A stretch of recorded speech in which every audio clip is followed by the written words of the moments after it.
Olá, meu irmão, minha irmã, mais uma vez, né, estamos reunidos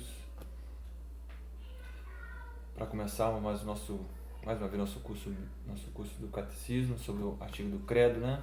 Semana passada nós falamos sobre o quarto artigo do Credo, né?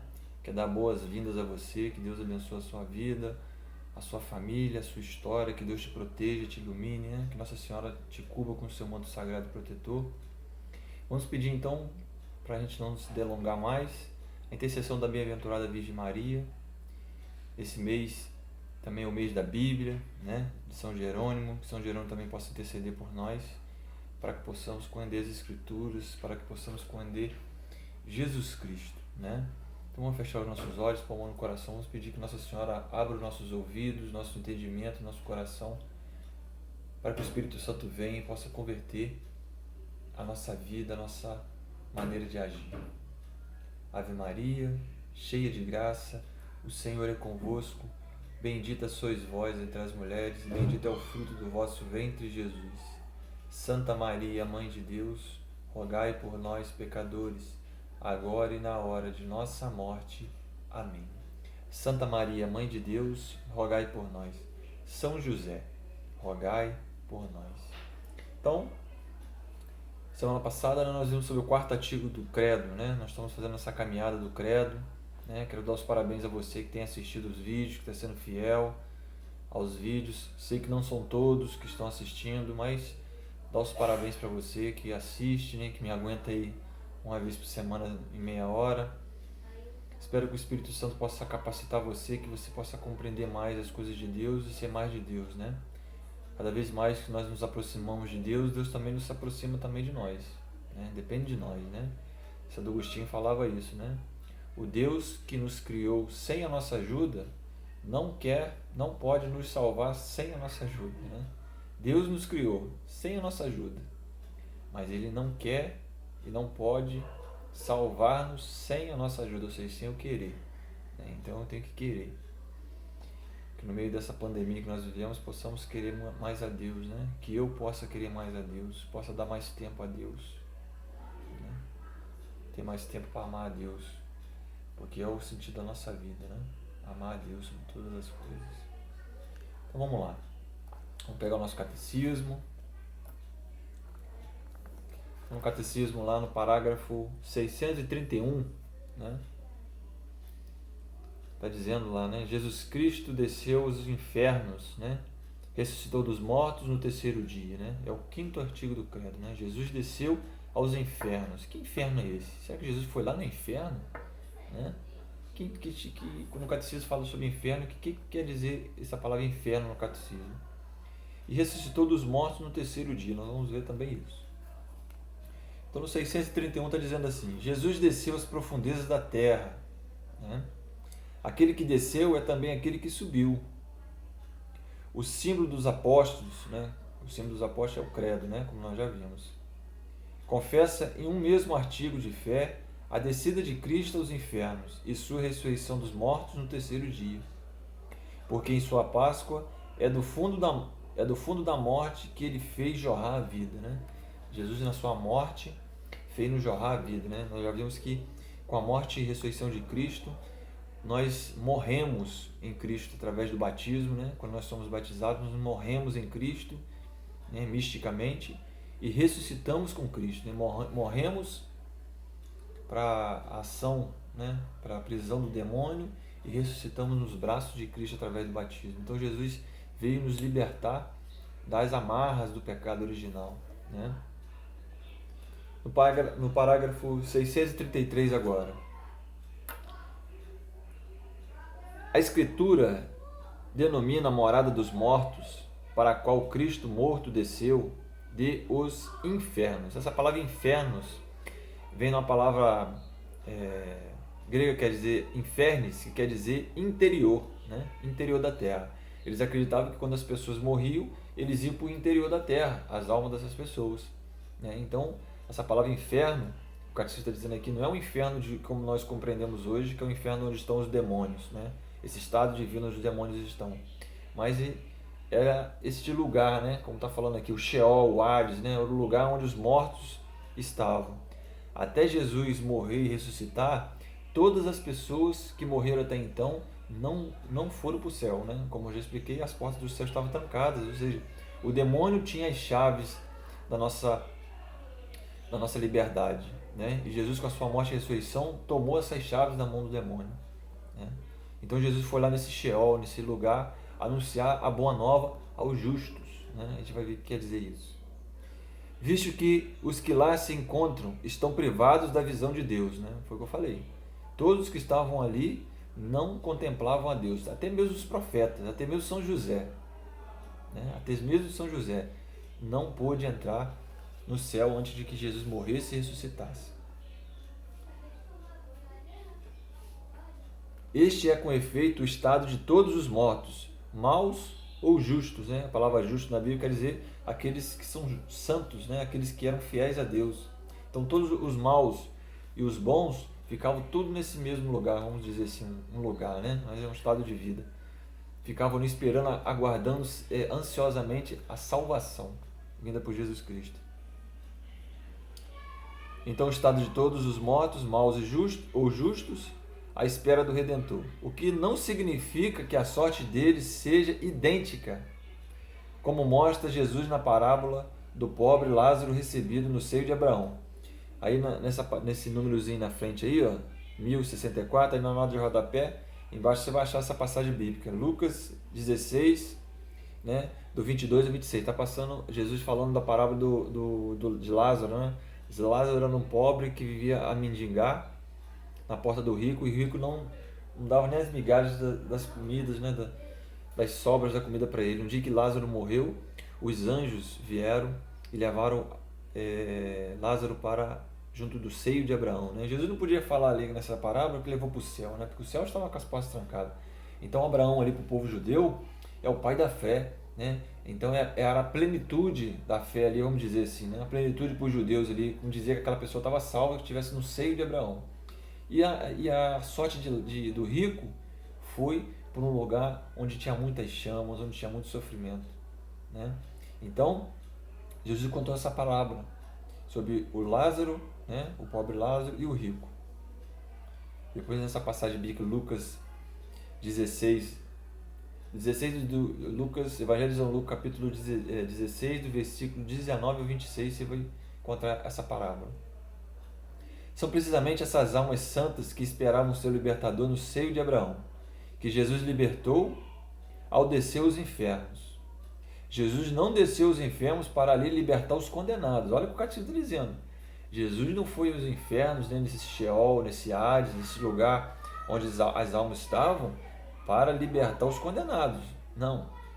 Nem para destruir o inferno da condenação, mas para libertar os justos. Nesse o catecismo está dizendo que o haviam precedido, ou seja, aqueles que vieram antes de Jesus, né? Vamos dizer, Jesus homem, né?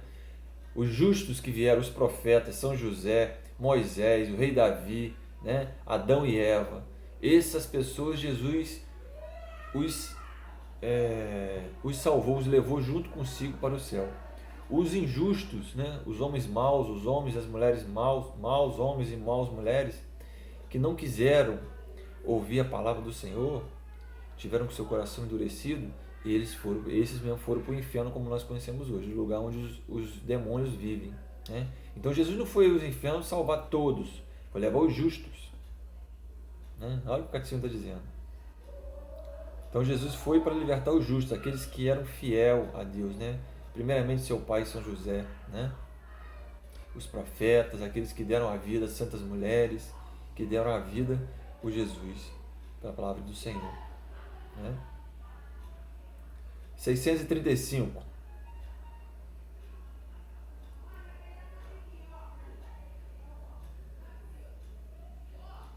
Cristo desceu, portanto, no seio da terra, a fim de que os mortos ouçam a voz do Filho de Deus e os que a ouvirem vivam, né?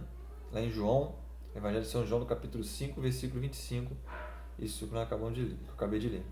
Jesus, o príncipe da vida, né? Jesus, o autor da vida, destruiu pela morte o dominador da morte. Como é que Jesus destruiu a morte? Como é que Jesus destruiu o dominador da morte? Através da morte, né? Teve que morrer. Isto é, o diabo, né? Teve que destruir, teve que vencer o dominador da morte, que é o diabo. e libertou os que passaram toda a vida em estado de servidão pelo temor da morte, né? Dessa vida eterna, dessa morte eterna. A partir de agora, Cristo ressuscitado detém as chaves da morte e do Hades, né? Jesus tomou as chaves, como eu falei, das mãos do demônio, vamos dizer assim, né? Uma linguagem simbólica, ou seja, todas as pessoas que morreram, bons ou maus, não entravam no céu, mas também não iam para o inferno, mas ficavam nesse lugar, privados da visão beatífica de Deus. Então Jesus agora, ele tomou as chaves, né? Agora as portas do céu estão abertas, né? Então as pessoas, eu mesmo já fiz essa pergunta, poxa, se Jesus nos libertou, né? Se Jesus abriu as portas do céu para nós, então por que precisa eu me converter? Por que precisa eu rezar? Por que precisa eu ir à igreja? Né? Vamos entender isso aqui, meus irmãos.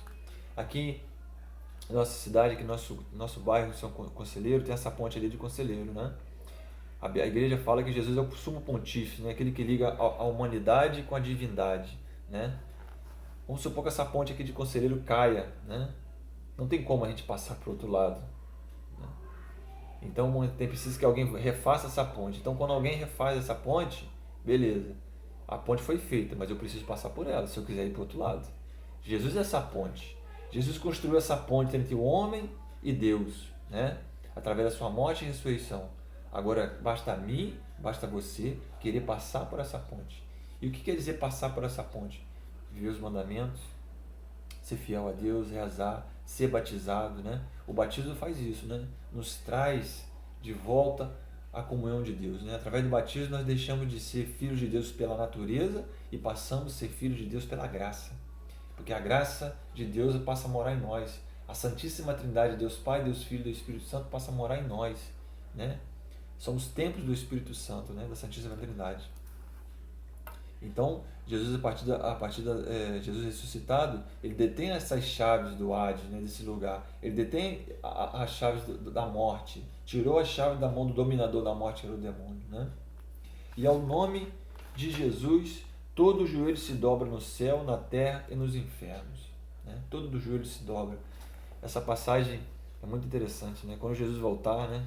Você sabe que Jesus um dia vai voltar, né? Se você não sabe, fica sabendo. Jesus um dia vai voltar e todo joelho vai se dobrar. Até mesmo aquelas pessoas que não quiseram a Deus, até as pessoas hoje que se dizem ateus, né? Vão se dobrar, né? Porque não tem como não se dobrar diante do belo, né? Não tem como se dobrar diante do bom, do bem maior, do bem supremo que é Deus, né? Então, todo joelho se dobra, todas as criaturas se dobram, no céu, no inferno, né? E aqui na terra. 637. O Cristo morto, em sua alma, unida à sua pessoa divina, desceu à morada dos mortos, abriu as portas do céu aos justos que o haviam precedido, que eu falei, né? Então, Jesus foi nesse lugar, vamos falar assim, um lugar para a gente poder entender, mas é um estado de vida, esse Sheol, esse Hades, esse Infernes, e foi lá anunciar a salvação aos justos, né? Não foram aos maus, não, foram aos bons. E como é que Jesus foi lá? Quando Jesus morreu, como é que é a morte? A morte é a separação da alma do corpo, né? Só que a alma de Jesus, estava presente na alma de Jesus a segunda pessoa da Santíssima Trindade, né? O Verbo, né, de Deus estava presente na alma de Jesus, como também o Verbo de Deus também estava presente no corpo de Jesus sepultado. Por isso que a carne de Jesus não viu a corrupção, né? Porque a segunda pessoa, né, a divindade de Cristo, manteve, né, a integridade do corpo e da alma. Mas Jesus foi à mansão dos mortos com a sua alma humana, né, sendo amparada pela segunda pessoa da santidade, pela sua divindade, né, como Deus. Então Jesus foi anunciar a salvação lá como homem-Deus, né, como Deus-homem também pode ser, né. No terceiro dia ressuscitou dos mortos, né? Vamos ver agora o que a igreja ensina sobre isso, nesse quinto artigo do credo, né? Vamos pegar a Bíblia, o Evangelho de São Marcos. Evangelho de São Marcos, capítulo 16, do versículo 1 ao 8.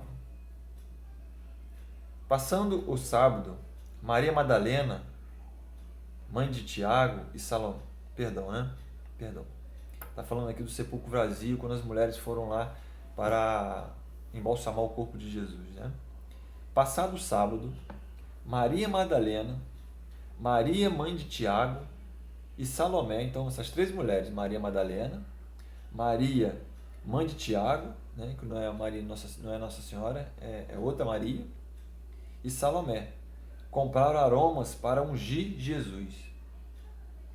E no primeiro dia da semana, foram muito cedo ao sepulcro, mal o sol havia despontado, e diziam entre si: quem removerá a pedra do sepulcro para nós?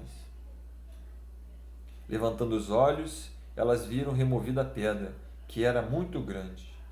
Entrando no sepulcro, viram sentado do lado direito um jovem, vestido de roupas brancas,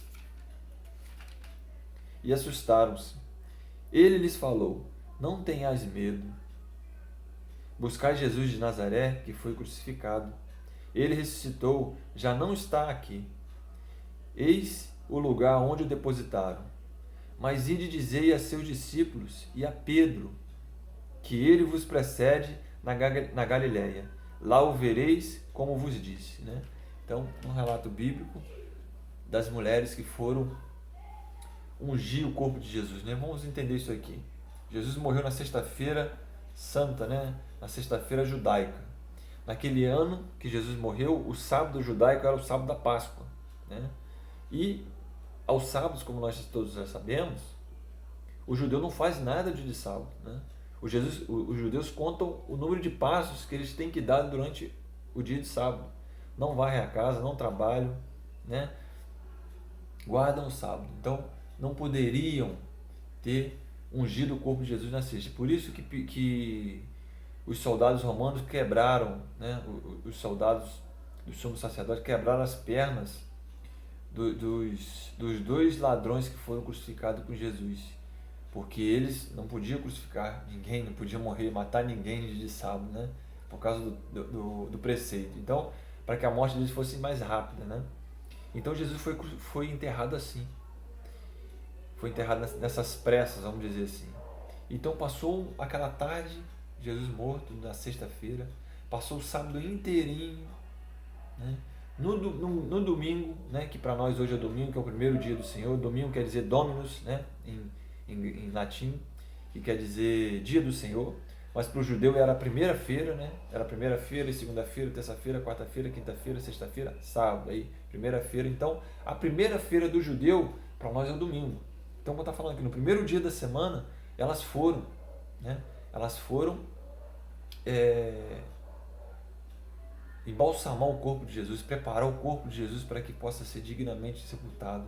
E quando chegou lá, elas não viram o corpo de Jesus, viram um homem vestido de roupas brancas, né? E nós sabemos que é um anjo, e disse para ela: não tenhas medo, a quem vocês procuram? Jesus, ele está ressuscitado, né? Vai dizer aos discípulos e a Pedro que encontreis ele na Galiléia, né? Então é o relato da ressurreição. E depois, lá em Mateus, né, vocês vão ver isso, lá em Lucas também vocês vão ver o relato disso. Mostra que Jesus apareceu primeiro a Maria, né, a Madalena, né? Então a mulher foi a primeira pessoa a anunciar, né, a ressurreição, né? Porque com certeza Madalena naquele momento ali era a pessoa que mais amava Jesus, além de Nossa Senhora, né? Além de Nossa Senhora, a Madalena devia ser a pessoa que mais amava Jesus, então ela foi atrás do ressuscitado. E todo aquele que vai atrás do ressuscitado, ele encontra o ressuscitado, né? Isso fica uma reflexão para nós, né? Será que nós estamos indo ao encontro do ressuscitado? Você está indo nas santas missas? Você está indo lá pegando a sua senha para ir na Santa Missa? Ah, cara, eu tenho visto muito isso, né? Os padres reclamando sobre isso. Aí eu assisto missa em casa. Olha só, se você não está no grupo de risco, você que é católico, meu irmão, minha irmã, não está em grupo de risco, você deve ir à Santa Missa. Assistir missa pela televisão ou pelo celular não é a mesma coisa que você estar participando da Santa Missa presente, você podendo comungar o corpo e o sangue de Cristo. Mas se você está em grupo de risco, se você não pode ir, tudo bem. Mas se você pode ir, vá. Jesus um dia disse isso, né? Será que quando eu voltar, eu vou encontrar fé sobre a face da terra? Esse dia eu fiquei pensando sobre isso. Como é que está o nosso povo, né? O padre tem dito isso para mim, né? Disse essa semana para mim isso.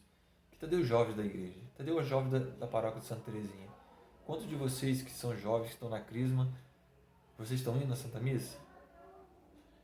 Vocês estão querendo fazer um encontro com o ressuscitado? Vocês estão indo atrás do ressuscitado? Meus irmãos, não vamos nos enganar com este mundo, né? Esse mundo tem nos tapeado, esse mundo tem tentado nos enganar, atrapalhando a nossa fé.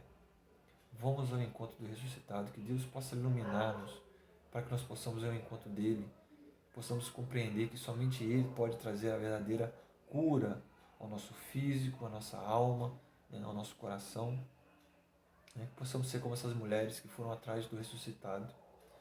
Né? No terceiro dia, né? Por que se fala terceiro dia? O judeu ele conta o dia a partir das 6 horas da manhã até as 6 horas da noite. Né? Então Jesus morreu na sexta-feira, um dia. O sábado já é outro dia, né? Já é o segundo dia. Por que o terceiro dia?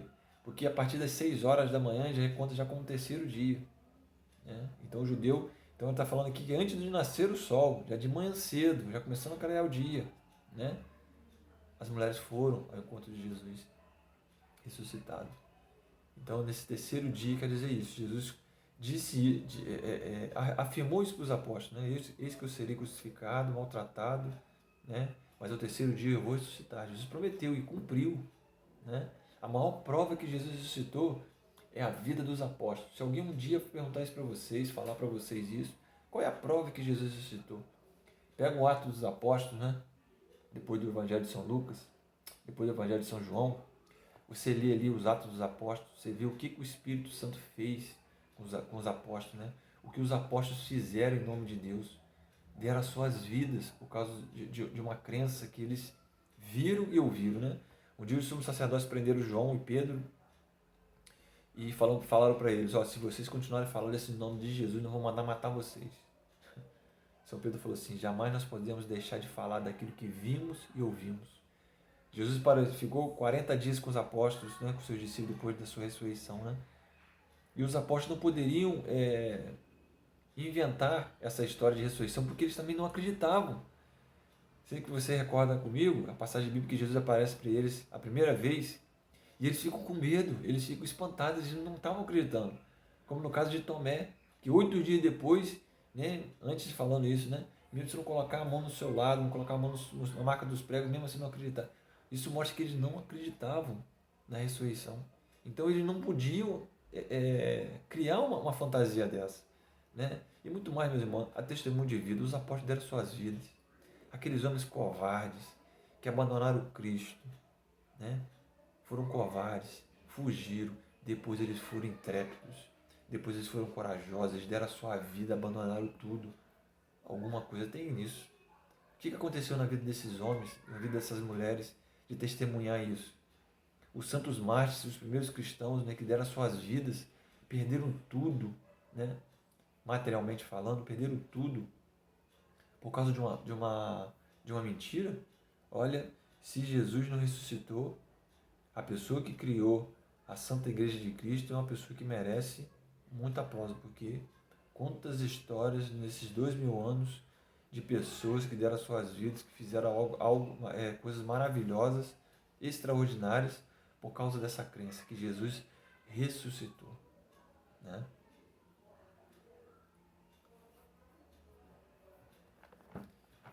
O parágrafo 641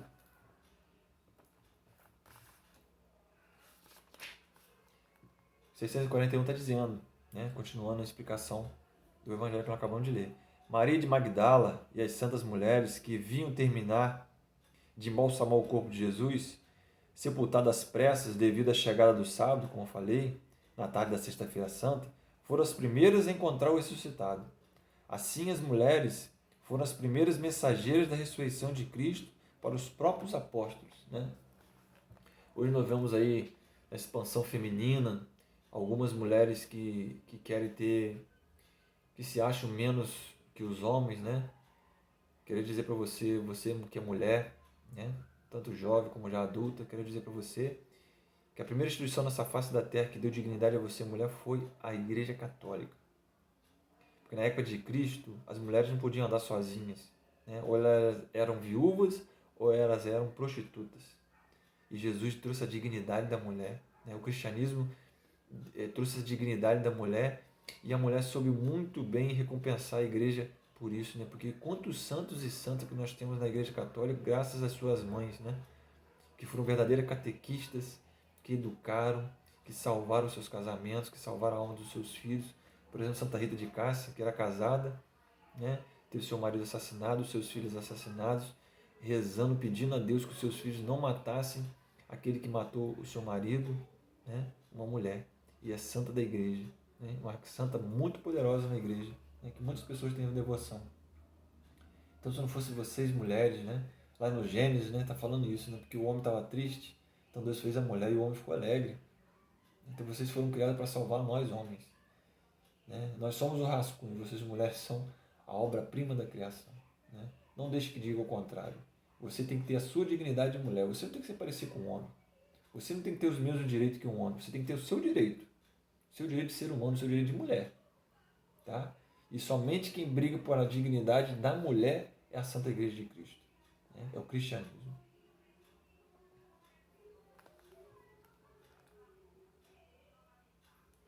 Agora o Evangelho de São João, capítulo 20.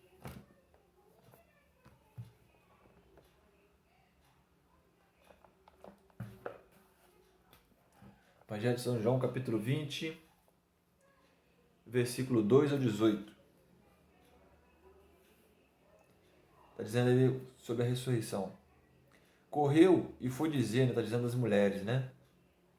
Mas Madalena e as outras mulheres, né? Correu e foi dizer a Simão Pedro e ao outro discípulo a quem Jesus amava: tiraram o Senhor do sepulcro e não sabemos onde o puseram.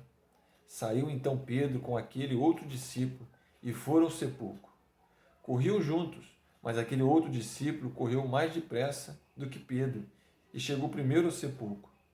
Inclinou-se e viu ali os panos no chão, mas não entrou. Chegou Simão Pedro, que o seguia. Entrou no sepulcro e viu os panos postos no chão. Viu também o sudário que estivera sobre a cabeça de Jesus. Não estava, porém, com os panos, mas enrolados num lugar à parte. Então entrou também o discípulo que havia chegado primeiro ao sepulcro. Viu e creu, né?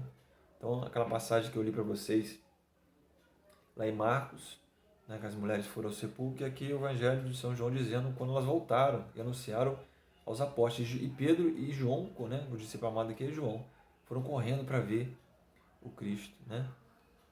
Até então aquelas mulheres só tinham visto um anjo, né? E Pedro e João saíram dali do túmulo, foram e voltaram para poder contar aos irmãos.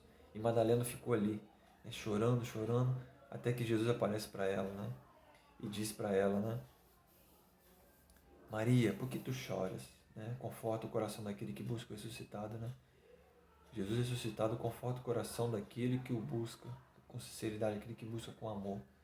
E naquele momento ali, além de Nossa Senhora, Maria Madalena era a pessoa que mais amava Jesus, né? Que tinha mais vontade de seguir Jesus, de mais vontade de estar com Jesus, né?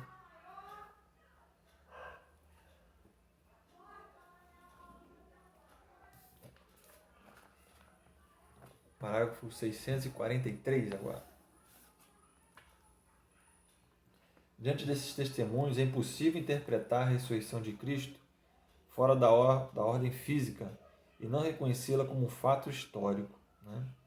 Os fatos mostram que a fé dos discípulos foi submetida à prova radical da paixão e morte na cruz de seu mestre, anunciada antecipadamente por ele. Jesus já tinha anunciado isso, a sua morte, a sua ressurreição aos apóstolos, né? O abalo provocado pela paixão foi tão grande que os discípulos, pelo menos alguns deles, não creram de imediato na notícia da ressurreição. Foi o que eu falei. Eles não acreditaram. Quando Jesus apareceu pela primeira vez, eles não estavam acreditando, porque eles não acreditavam na ressurreição. Então, por isso que eu falei para vocês, era impossível os apóstolos ter a capacidade de criar algo que eles mesmos não acreditavam. Então Jesus teve que passar 40 dias com eles, comendo com eles, mostrando, ó, essa carne que foi crucificada é a mesma carne, né? Mas essa carne aqui não está mais presa ao tempo e ao espaço. né? Jesus ressuscitado não é parecido com o filho da esposa de Naim, não é como a filha de Jairo, e não é como Lázaro, que Jesus ressuscitou essas três pessoas e essas pessoas voltaram a morrer. Jesus não. Ele ressuscitou e ele não morre mais. Né? Jesus não morre mais.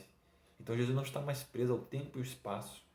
Né? Como eu e você estamos presos aqui no tempo, no espaço.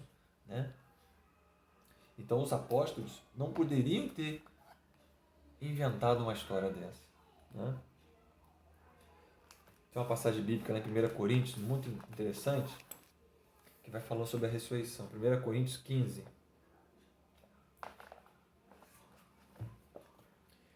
1 Coríntios 15, 14. Falando sobre a ressurreição. Né? São Paulo dizendo à comunidade de Coríntios. Pode ser no versículo 12. 1 Coríntios capítulo 15, no versículo 12. Ora, se se prega que Jesus ressuscitou dentre os mortos, como dizem alguns de vós, que não há ressurreição de mortos. Se dentre vós, né, se Jesus ressuscitou dos mortos, como dizem alguns de vós, que não há ressurreição dos mortos? São Paulo perguntando para eles. Se não há ressurreição de mortos, nem Cristo ressuscitou. Se Cristo não ressuscitou, vã é a nossa pregação. E também é vã a nossa fé.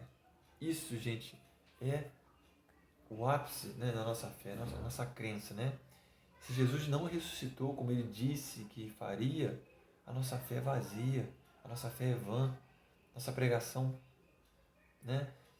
E ainda nesse capítulo, ainda, 1 Coríntios 15, no versículo 19, está dizendo isso, né? Se é só para esta vida que temos colocado a nossa esperança em Cristo, somos de todos os homens os mais dignos de lástimas.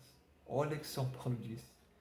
Se eu acredito em Cristo, vivo o que Cristo me pede, mas só para esta vida, e não acredito numa vida após a morte, nós somos os mais dignos de lástimas, né? Se é só para esta vida que temos colocado a nossa esperança não é essa vida. A nossa esperança é a vida eterna. Né? O Papa João Paulo II uma vez disse isso, né? Os cristãos católicos, né? Falou para os católicos, né? Os cristãos católicos do século XXI, ou eles vão ser místicos, ou eles não vão ser cristãos.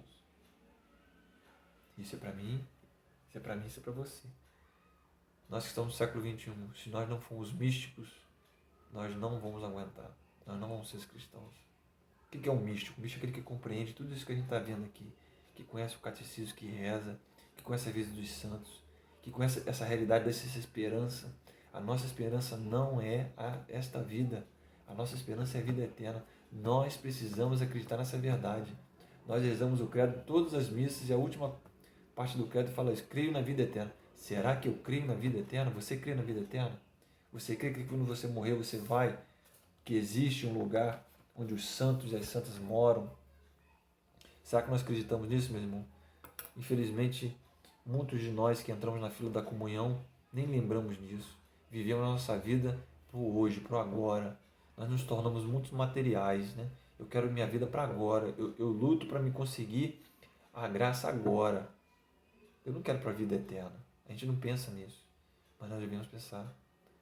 Porque a nossa esperança é a vida eterna. Será que nós temos buscado essa vida eterna? Será que você tem buscado a vida eterna? Fica nessa noite de hoje essa dica, né? Pensemos nessa vida eterna, pensemos nessa ressurreição. Por que Jesus veio e sofreu na cruz por mim e por você? Por que Jesus sofreu? Para nos dar a vida eterna. Amém? Que nós possamos pedir a Nossa Senhora que ela coloque essa verdade dentro do nosso coração. Nossa Senhora que viveu a sua vida aqui, não pensando na felicidade dessa vida, mas pensando na felicidade de agradar a Deus, né? Numa vida eterna, numa vida plena em Deus. Né? Santa Teresa d'Ávila, ela tinha suas visões de Jesus e quando ela estava na presença de Jesus, ela falava assim, né? Não existe dor e não existe alegria, sofrimento que seja maior do que isso que eu estou sentindo agora. E ela não estava no céu, hein? Ela estava aqui nessa vida, mas ela tinha suas visões místicas. Então, uma pessoa que vive aqui, tem uma experiência com Jesus e fala uma coisa dessa, imagina no céu. Eu penso muito nisso. Quando nós chegarmos diante de Jesus, a gente vai ver como nós fomos amados. como eu fui amado, e eu não me doei. Eu podia ter perdoado e não perdoei. Eu podia ter amado e não amei. Eu podia ter me esforçado mais. Eu podia ter me doado. Deus me deu um carisma, Deus me deu um dom. Eu podia ter doado esse carisma, esse dom na igreja de Cristo. Aí, meus irmãos, não vai poder mais fazer, né? Se os anjos, se os santos que estão no céu pudessem nos invejar, né? Eles não podem nos invejar porque estão no céu. Mas se eles pudessem nos invejar, eles nos invejariam. Por quê? Porque eles não podem mais fazer nada. Os homens e as mulheres que estão no céu, os anjos, não podem fazer mais nada em sacrifício para com amor a Deus, né? Sacrificar pelo amor de Deus. Nós podemos. Então eles no céu, eles têm inveja, vamos dizer assim, né? Eles gostariam de fazer sacrifícios para Deus, mas não podem, porque estão na plenitude. Nós podemos e não queremos. Eu miseravelmente, quantas vezes eu não quero? Quantas vezes eu miseravelmente eu busco prazer desse mundo e não busco o prazer de Deus? Não busco a sua palavra, não busco a sua oração, não busco o seu Espírito. Mas que Deus, através desse momento, possa abrir o nosso coração, nosso ouvido, nosso entendimento, nossa fé, e façamos que nós possamos amar Jesus Cristo, para que a gente possa aguentar a dificuldade desse mundo. Amém? Que Deus abençoe você, abençoe a sua família. Santa Missa, hein, gente? Por favor, hein? Não vamos deixar a Santa Missa. Amém? Deus abençoe você. Em nome do Pai, do Filho e do Espírito Santo. Amém.